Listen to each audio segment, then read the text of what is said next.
मानिक टगोर जी, रेवंत रेड्डी जी, विक्रमा भट्टी मल्लू जी, मनु याक्षी जी,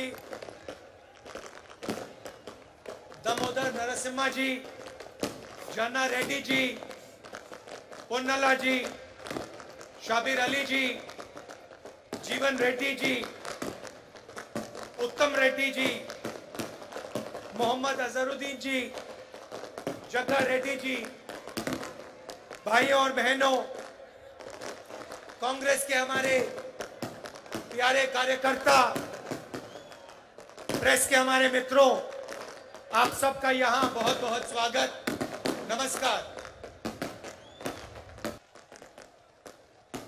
ये जो आपका प्रदेश है, नया प्रदेश है, तेलंगाना, ये आसानी से नहीं बना था। इस प्रदेश को बनाने के लिए तेलंगाना के युवाओं ने, तेलंगाना के माता ने अपना खून, अपने आंसू दिए थे। और ये प्रदेश किसी एक व्यक्ति के लिए नहीं बना था, ये एक सपना था, तेलंगाना के जनता का सपना था। 8 साल हो गए। मैं आपसे पूछना चाहता हूं, तेलंगाना का जो सपना था, प्रगति का सपना, उस सपने का क्या हुआ? पूरा तेलंगाना देख सकता है कि एक परिवार को जबरदस्त फायदा हुआ, मगर मैं आपसे पूछना चाहता हूं, तेलंगाना की जनता को क्या फायदा मिला? क्या आपको रोजगार मिला? आज यहां पर किसानों की विधवा स्टेज पे हैं, रो रही हैं। ये किसकी जिम्मेदारी है? और ये अकेली नहीं है, ऐसी तेलंगाना में हजारों बहनें हैं जिनके पति ने आत्महत्या की। किसकी जिम्मेदारी है? सपने को पूरा करने के लिए आपने अपना खून, अपने आंसू दिए, आप लड़े, मगर हम भी आपके साथ खड़े थे। कांग्रेस पार्टी ने भी आपके साथ ये लड़ाई लड़ी और अंत में कांग्रेस पार्टी ने और सोनिया गांधी जी ने यह काम पूरा करके तेलंगाना की जनता को दिया। और भाइयों और बहनों, आप ये मत भूलिए, यह काम कांग्रेस पार्टी के लिए आसान नहीं था। कांग्रेस पार्टी को नुकसान हुआ, हमें मालूम था कि हमें नुकसान होने जा रहा है, मगर हम तेलंगाना की जनता के साथ खड़े हुए और हमने मिलकर, आपके साथ मिलकर आपको नया प्रदेश दिया। आपने सोचा था कि तेलंगाना की जनता की सरकार बनेगी, किसानों की सरकार बनेगी, मजदूरों की सरकार बनेगी, गरीबों की सरकार बनेगी। पता लगा जनता की सरकार नहीं बनी। आज तेलंगाना में कहा जाता है कि चीफ मिनिस्टर है, मगर ये चीफ मिनिस्टर नहीं है, ये राजा हैं। राजा और मुख्यमंत्री में क्या फर्क होता है? मुख्यमंत्री जनता की आवाज को सुनता है, राजा जनता की आवाज को नहीं सुनता है। राजा जो करना चाहता है वो कर डालता है। मुख्यमंत्री लोकतंत्र में भरोसा करता है, मुख्यमंत्री जनता की बात सुनकर निर्णय लेता है। राजा को लोकतंत्र से कुछ लेना देना नहीं। जो राजा के दिल में आता है वो राजा कर देता है। यह फर्क है। छत्तीसगढ़ में हमारी सरकार है। चुनाव के समय हमने 2 वायदे किए थे, बड़े वायदे किए थे। पहला वायदा कि छत्तीसगढ़ के किसानों का हम कर्जा माफ करके दिखा देंगे, और दूसरा वायदा पैडी को हम 2,500 रुपए में खरीदेंगे। किसानों ने हमें कहा कि हमें कर्जा माफी की जरूरत है और हमें 2,500 रुपए आप दीजिए। हमने उनकी आवाज सुनी और आज आप जाइए, छत्तीसगढ़ जाइए और वहां पूछिए धान के लिए क्या दाम मिलता है। पूरा छत्तीसगढ़ का किसान आपको बताएगा कि छत्तीसगढ़ में 2,500 रुपए पर धान मिलता है। आज आपके जो चीफ मिनिस्टर हैं किसानों की आवाज नहीं सुन रहे हैं। 2-3 बड़े उद्योगपतियों की आवाज सुनते हैं, उनके लिए काम करते हैं, मगर किसानों की आवाज नहीं सुनते हैं। और जो छत्तीसगढ़ के किसान ने कहा था वही तेलंगाना का किसान कह रहा है। तेलंगाना का किसान कह रहा है कि मिर्ची के लिए, धान के लिए हमें सही दाम चाहिए और हमारा कर्जा माफ होना चाहिए। छत्तीसगढ़, तेलंगाना के किसी भी किसान को घबराने की जरूरत नहीं है। जैसे ही कांग्रेस पार्टी की यहां सरकार बनेगी वैसे 2 लाख रुपए का कर्जा माफ होगा और आपको सही एमएसपी मिलनी शुरू हो जाएगी। आपको ज्यादा समय रुकने की जरूरत नहीं है। आप घबराइए मत, डरिए मत। यह काम कुछ ही महीने में कांग्रेस पार्टी करके आपको दे देगी। ये खोखले शब्द नहीं है, ये तेलंगाना के सपने को पूरे करने का पहला कदम है। किसानों की मदद, किसानों की रक्षा के बिना तेलंगाना का सपना पूरा नहीं हो सकता है। अभी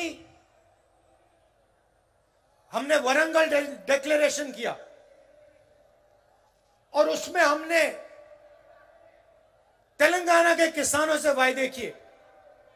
मैंने कर्जा माफी की बात की, एमएसपी की बात की, 15,000 रुपए प्रति एकड़ डायरेक्ट बेनिफिट हम किसानों को देने जा रहे हैं। और रेवंत जी ने पूरा डिक्लेरेशन पढ़ा। यह सिर्फ एक डिक्लेरेशन नहीं है, यह किसानों के लिए कांग्रेस पार्टी की गारंटी है। तेलंगाना के हर किसान को यह डिक्लेरेशन पढ़ना चाहिए। और जब आप इस डिक्लेरेशन को पढ़ेंगे आप यह बात याद रखिए कि इस डिक्लेरेशन का हर शब्द कांग्रेस पार्टी की गारंटी है। और यह हम इसलिए कर रहे हैं क्योंकि हम जानते हैं कि अगर किसान कमजोर रहेगा तो तेलंगाना का सपना पूरा कभी नहीं हो सकता है। क्योंकि किसान ही इस प्रदेश की नींव है, फाउंडेशन है। मैंने पहले आपसे सवाल पूछा था कि तेलंगाना के साथ धोखा किसने किया। तेलंगाना का जो सपना था उससे किसने धोखा किया? तेलंगाना से हजारों करोड़ रुपए किसने चोरी किए? उस व्यक्ति का नाम क्या है? नहीं, सुनाई नहीं दिया, फिर से बोलिए, क्या नाम है उसका? तो आप एक बात अच्छी तरह समझ लीजिए, और कांग्रेस का हर नेता, हर कार्यकर्ता इस बात को अच्छी तरह समझे।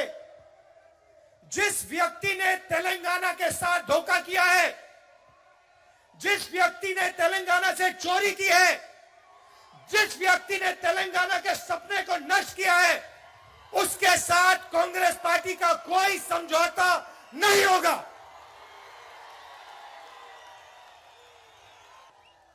और अगर यह सवाल आज के बाद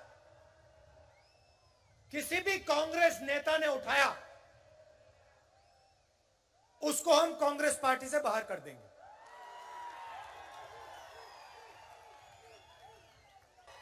चाहे वो कोई भी हो, कितना भी बड़ा हो, उसको हम पार्टी से बाहर कर देंगे। आप अगर किसी भी कांग्रेस पार्टी के नेता को टीआरएस से समझौता करना है, तो या वो टीआरएस में चला जाए या फिर बीजेपी में चला जाए।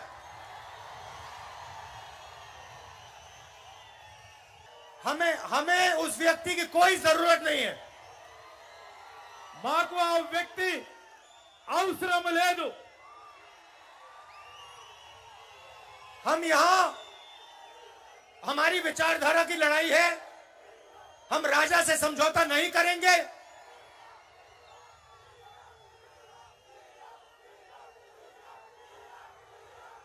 हम टीआरएस को चुनाव में हराएंगे, टीआरएस को चुनाव में हराएंगे और सीधी कांग्रेस पार्टी और टीआरएस की लड़ाई होगी। और एक बात और याद रखिए, जिस व्यक्ति ने